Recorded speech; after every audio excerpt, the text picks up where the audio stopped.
पहले दौर में बीजेपी को 15 से 20 सीट का नुकसान, पहले दो दौर में, हाँ, एक में नहीं, पहले दो दौर में मिला के 15 से 20, तो इसका आप औसत 18 मान लीजिए।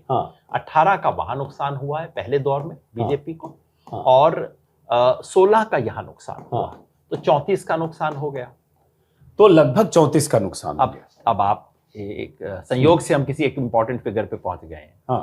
303 में से 34 घटाइए, आप कहां पहुंच तो गए? बहुमत से नीचे आ गए ना फिर 269। 269 से 3 सीट नीचे, यानी कि पहले अब तक आधा चुनाव देश में हुआ है, और इस आधे चुनाव में ऑलरेडी बीजेपी को कोई 30 से अधिक सीट का नुकसान हो चुका है, जिसका मतलब है बीजेपी ऑलरेडी 272 से नीचे इस वक्त चल रही है।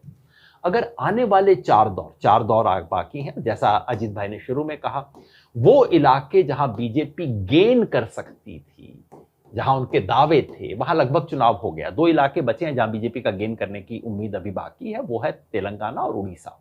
दोनों में मिला लीजिए, उसको 2-4-5 सीट का गेन जरूर हो सकता है, इससे आप इंकार नहीं कर सकते।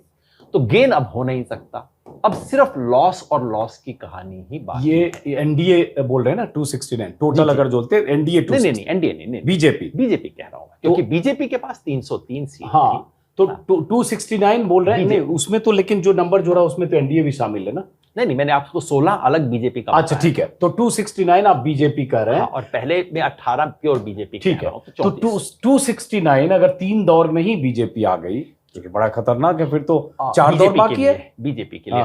4 दौर और बाकी हैं, और अगर इन 4 दौर में बीजेपी 20-30 सीट और खिसकती है, ये वाला दौर ज्यादा झटके का दौर था। इसके बाद भी झटके का इसलिए होगा सर कि पहले दूसरे में तो हमको जोड़ना पड़ेगा कि केरला और तमिलनाडु था जहां बीजेपी नहीं थी। बिल्कुल, तो अब वो हिंदी पट्टी वाले शुरू होंगे। जैसे मैंने कहा कि अब केवल 2 इलाके बचे हैं जहां बीजेपी अपनी परफॉर्मेंस इंप्रूव करने की सोच सकती है। उड़ीसा, जहां बीजेपी की उम्मीद है कि 8 से बढ़ा के वो 11-12 पे ले जाएगी, और तेलंगाना, जहां बीजेपी की उम्मीद है 4 से बढ़ा के 7-8 वो सोच रहे हैं, लोग 6 के करीब बात कर रहे हैं वहां जाने की, उससे 6 से ज्यादा की गुंजाइश नहीं है।